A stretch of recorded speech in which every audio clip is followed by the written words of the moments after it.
हिंदी के वरिष्ठ पत्रकार मुकेश भारद्वाज देश के उन चुनिंदा पत्रकारों में से हैं जो पत्रकारिता के साथ सामाजिक सरोकार और मानवीय संवेदनाओं को जगाने वाले प्रखर लेखक के रूप में भी जाने जाते हैं। सत्ता और समाज के हालात पर बेबाकी से दखल देता उनका स्तंभ हिंदी पट्टी में अपनी अलग पहचान बना चुका है। ये मौजूदा परिस्थितियों पर टिप्पणी भर नहीं करते, बल्कि उस पर सामयिक विमर्श के लिए कोना भी छोड़ते हैं जहां आप भी मंथन कर सकें। मुकेश भारद्वाज जी की लेखन श्रृंखला बेबाक बोल, खरी खरी और त्वरित टिप्पणी सहज अकादमिक शैली में है। उनके लेखन को डिजिटल मंच पर लाने की पहल उनके मित्रों और प्रशंसकों ने की है। अब आप मुकेश भारद्वाज जी को पढ़ने के साथ साथ YouTube और Spotify जैसे डिजिटल मंचों पर भी सुन सकते हैं। स्वागत है आपका MB अनफिल्टर्ड पर। आज का बेबाक बोल कांग्रेस कथा सीरीज पर आधारित है, जिसका विषय है भोला पासवान शास्त्री। भोला पासवान शास्त्री एक बेहद ईमानदार और देशभक्त स्वतंत्रता सेनानी थे। वह महात्मा गांधी से प्रभावित होकर स्वतंत्रता संग्राम के दौरान सक्रिय हुए थे। बहुत ही गरीब परिवार से आने के बावजूद वह बौद्धिक रूप से काफी सशक्त थे। कांग्रेस पार्टी ने उन्हें 3 बार नेता चुना और वह 3 बार अखंड बिहार के मुख्यमंत्री बनाए गए। उनका कार्यकाल निर्विवाद था और उनका राजनीतिक व व्यक्तिगत जीवन पारदर्शी था। शास्त्री जी वैसे ही शास्त्री हुए थे जैसे लाल बहादुर शास्त्री थे, यानी भोला पासवान जो निल्हे अंग्रेजों के हरकारे के पुत्र थे ने बीएचयू से शास्त्री की डिग्री हासिल की थी। राजनीति में काफी सक्रिय थे। इंदिरा गांधी ने इन्हें 3 दफा बिहार का मुख्यमंत्री और 1 या 2 बार केंद्र में मंत्री बनाया, मगर इनकी ईमानदारी ऐसी थी कि मरे तो खाते में इतने पैसे नहीं थे कि ठीक से श्राद्ध कर्म भी हो सके। बिरंची पासवान जो शास्त्री जी के भतीजे हैं, उन्होंने ही शास्त्री जी को मुखाग्नि दी थी। शास्त्री जी को अपनी कोई संतान नहीं थी। विवाहित जरूर थे मगर पत्नी से अलग हो गए थे। पूर्णिया के तत्कालीन जिलाधीश ने इनका श्राद्ध कर्म करवाया था। गांव के सभी लोगों को गाड़ी से पूर्णिया ले जाया गया था। चूंकि मुखाग्नि उन्होंने दी थी, सो श्राद्ध भी उनके ही हाथों संपन्न हुआ।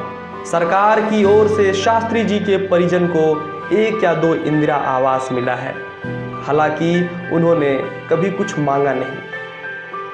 विकिपीडिया के पृष्ठ से भोला पासवान शास्त्री के बारे में यह जानकारी ज्यों की त्यों उठाई गई है, लेकिन आज की नई पीढ़ी भोला पासवान के बारे में कितना जानती है? कांग्रेस नेताओं से आपने कितनी बार इनका नाम सुना है? कांग्रेस के पास दलित चेहरों और आवाज की एक गरिमामयी विरासत थी, लेकिन उन चेहरों के साथ क्या किया गया? जगजीवन राम जैसे जुझारू नेता की जमीन को खाली छोड़ दिया गया। सीताराम केसरी का नाम भी किसी की जुबान से नहीं निकलता। आज जब बिहार में दलित, महादलित, पिछड़ा और अति पिछड़ा का हल्ला मच रहा है, तो कांग्रेस की आवाज गुम क्यों है? भोला पासवान जैसे लोग गांधी से प्रभावित होकर कांग्रेस में आए और आजीवन ईमानदार राजनीति की, लेकिन गांधी के बाद कांग्रेस जाति और सामाजिक न्याय के मुद्दे पर कितना आगे बढ़ पाती है?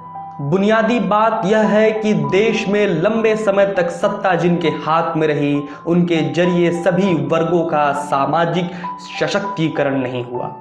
जाति और आर्थिक ताकत के आधार पर सत्ता खास लोगों तक सीमित रही। दलित और मुसलमान जैसे सामाजिक अंगों के साथ सत्ता का जैविक रिश्ता बनने ही नहीं दिया गया। यही वजह है कि देश की सबसे पुरानी और एक समय तक सबसे मजबूत पार्टी रही कांग्रेस से समाज के अन्य कमजोर तबके की तरह दलित समाज भी छिटक गया। दलित समुदाय के कांग्रेस से अलगाव को किस तरह देखा जाए? सबसे पहली बात तो यही कि कांग्रेस में दलित चेहरे बस मान और सम्मान की तरह ही हो गए थे। समाज के सशक्तिकरण से लेकर क्रिया प्रतिक्रिया के रिश्ते में उनकी सहभागिता शून्य थी। उनके लिए संघर्ष की जमीन ही तैयार नहीं होने दी गई, जिससे शक्ति का वर्चस्ववादी ढांचा नहीं टूट सका।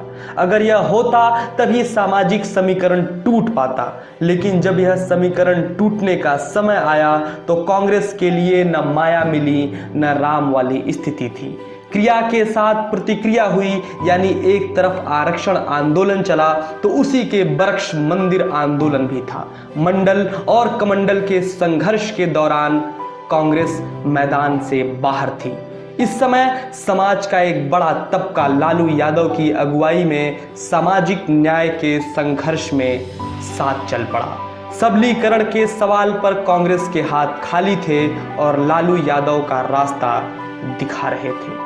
लालू यादव और सामाजिक न्याय की छवि वाले अन्य नेताओं की अगुवाई लेने के बाद कांग्रेस उन्हीं के इर्द गिर्द चक्कर काटने लगी। कांग्रेस लालू यादव के साथ जाकर समीकरण बनाती है, नतीजतन सवर्णों का भी उससे अलगाव होता है। आज स्थिति यह है कि बिहार की राजनीति में कांग्रेस को राजद की पिछलग्गू पार्टी बनकर संतोष करना पड़ रहा है। आखिर ऐसा क्यों हुआ कि कभी गुजरात दंगों के बाद केंद्रीय मंत्रिमंडल से इस्तीफा देने वाले रामविलास पासवान को मौसम विज्ञानी होने का तंज झेलना पड़ा? इसलिए कि इस तरह के नेता सामाजिक न्याय की लड़ाई के तहत सत्ता में नहीं आए, बल्कि स्वाधीनता आंदोलन के तहत सामाजिक न्याय की प्रक्रिया में अंबेडकर और संविधान के कारण जो हक मिला है उसके कारण आए। उसके बाद जो आंदोलन हुए उसमें बात सामने आई कि दलितों को उनका हक दिया ही नहीं गया है। ऐसी स्थिति में उस समाज से निकल जिसका भी राजनीतिकरण हुआ उसके लिए जगह तो खाली थी ही। सामाजिक बदलाव कर समाज से नेता पैदा करना किसी पार्टी का एजेंडा नहीं रहा। आरक्षण के प्रावधान से लेकर हर तरह के आंदोलन भी उसी संघर्ष का परिणाम है। इस संघर्ष से मिले अधिकारों का फायदा उसी वर्ग को मिलता जिसकी इसमें सहभागिता थी। यही कारण है कि भारतीय राजनीति में रामविलास पासवान जैसे चेहरों का उदय हुआ, जिन्हें जगह देना राजनीतिक दलों की मजबूरी थी, चाहे वह कांग्रेस हो या भाजपा। संवैधानिक मजबूरी नहीं होती तो शायद यह जगह भी उन्हें नहीं मिलती। सामंती मानसिकता के तहत उनके संवैधानिक हक को मौसम विज्ञानी या मौका परस्ती का नाम दे दिया जाता है, लेकिन यह अवसरवादिता इसलिए दिखती है क्योंकि इनके लिए अवसर नहीं था। सामाजिक न्याय के जरिए सशक्तिकरण की प्रक्रिया गायब क्यों हुई? आज भी लालू यादव और रामविलास पासवान की अनुपस्थिति में उनकी संतान ही विकल्प क्यों बनती हैं? सामाजिक न्याय की अनुपस्थिति में सत्ता में सामाजिक समीकरण ही बनते हैं। समीकरण में सशक्तिकरण के लिए आंदोलन नहीं होता है तो उसके सवालों से बचने के लिए उसे अवसरवाद या मौसम विज्ञान के किसी भी जुमले से बांध दिया जाता है। बिहार का चुनाव इसी बात का नमूना है कि कोई कुछ भी कह पाने की स्थिति में नहीं है। जाति के नाम पर इतने सारे मौसम विज्ञानी निकल आए हैं कि विज्ञान भी नाकाम हो जाए। कांग्रेस कथा के इस पड़ाव पर कहानी का सार यह है कि समाज के बदले समीकरण का सशक्तिकरण होगा तो उससे समाज मजबूत नहीं होगा, सिर्फ निजी ठेकेदार मजबूत होंगे।